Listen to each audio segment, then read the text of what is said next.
Editou de Djemeldine Benchenouf.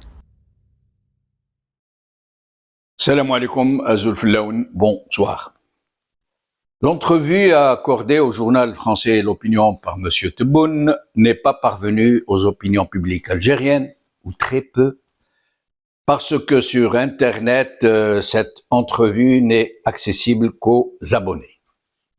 Je vais donc essayer de vous livrer certaines des déclarations du président Tebboune parmi les plus importantes, les plus choquantes, les plus abracadabrantes.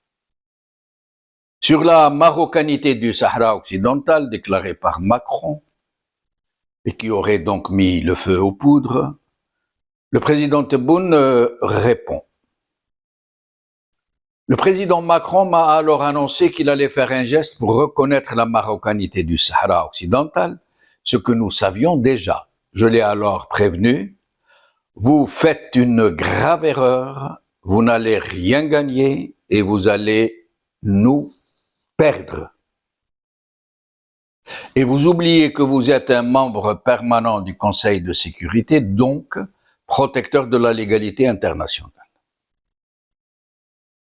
Sur certaines déclarations de Marine Le Pen, le président Tebboune répond « Ce sont des analphabètes. Les responsables du Rassemblement national ne connaissent que l'utilisation de la force. » Plus loin, « Moi, je m'interroge sur la manière dont Madame Le Pen va s'y prendre si elle parvient au pouvoir. Veut-elle une nouvelle rafle du Veldiv et parquer tous les Algériens avant de les déporter? L'Algérie est la troisième économie et la deuxième puissance militaire africaine, etc. Sur l'expulsion des 306 Algériens par Trump, et la question que lui pose le journaliste est s'il va accepter cette expulsion. Là, sa réponse: nous allons le faire parce que cette demande est légale. Le président américain n'a pas d'arrière-pensée liée à l'immigration algérienne aux États-Unis, alors que le programme du Rassemblement national depuis Jean-Marie Le Pen s'attaque systématiquement à l'islam et à l'immigration avec comme bouc émissaire l'Algérie. Sur le refus de l'Algérie de recevoir ses ressortissants expulsés par la France. La réponse de M. Tebboune, inédite, qui n'a jamais été dite jusque-là, dont personne ne connaissait ce chiffre, parce que le régime algérien faisait tout pour nous faire croire que l'Algérie n'accepte pas que ses ressortissants soient acceptés. Voilà ce qu'il dit. Je ne veux pas imposer à la France des Algériens en situation irrégulière. Nous avons d'ailleurs accordé 1800 laissez-passer consulaires l'année dernière, c'est-à-dire 2024. Sur les droits de Boualem Sansal et le refus de visite consulaire, M. Tebboune répond, Boualem Sansal est d'abord algérien depuis 1974 ans. Il a eu un poste de direction au ministère de l'Industrie, c'est un retraité algérien. Le Parlement européen a adopté une résolution pour sa libération. Mais les parlements panafricains arabes et islamiques se sont montrés solidaires avec l'Algérie. Sansal est sous mandat de dépôt, c'est la loi algérienne. Il a un check-up complet à l'hôpital, il est pris en charge par des médecins et sera jugé dans le temps imparti.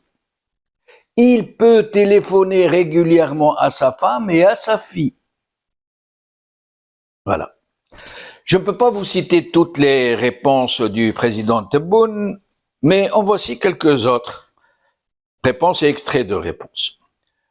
Nous avons pris la résolution de ne plus envoyer nos malades en France, ils vont dans d'autres pays européens.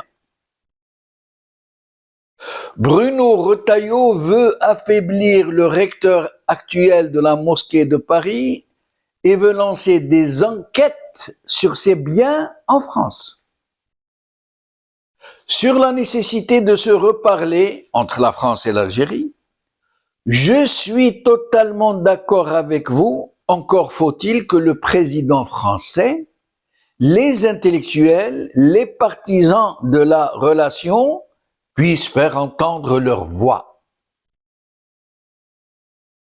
Sur la question de la coopération pour la décontamination des sites où se sont déroulés des essais nucléaires, chimiques et bactériologiques, M. Tebboune répond: c'est indispensable, le dossier de la décontamination des sites d'essais nucléaires est obligatoire sur les plans humain, moral, politique et militaire. Et là, je ne résiste pas à la tentation de demander, mais dans ce cas, pourquoi vous avez érigé des camps de concentration pour les islamistes dans ces endroits précisément? Je poursuis. Monsieur Tebboune, l'affaire Abou Rayhan est un épiphénomène.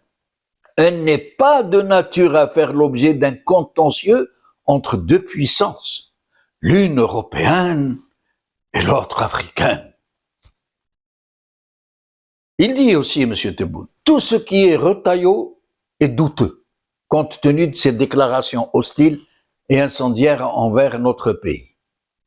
Sur la déclaration de Trump de vider Gaza de sa population palestinienne, Tebboune répond que dans l'esprit de Trump, il ne s'agit pas de la population palestinienne.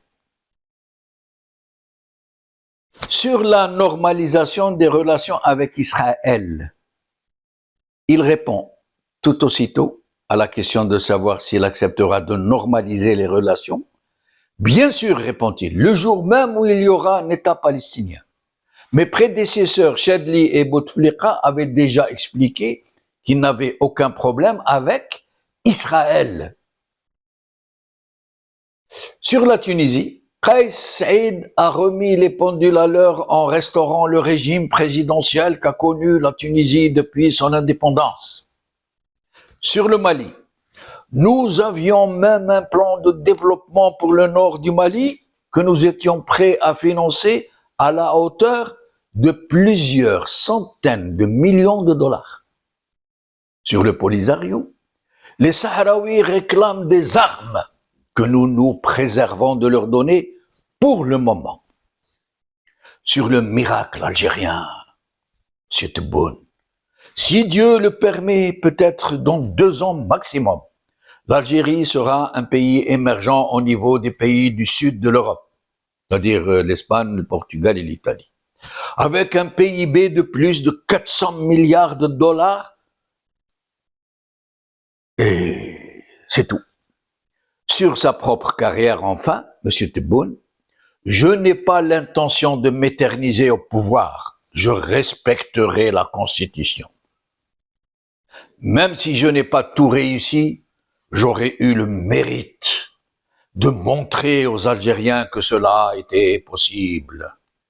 La voie sera tracée et ce sera aux générations futures de parachever le travail. على خير.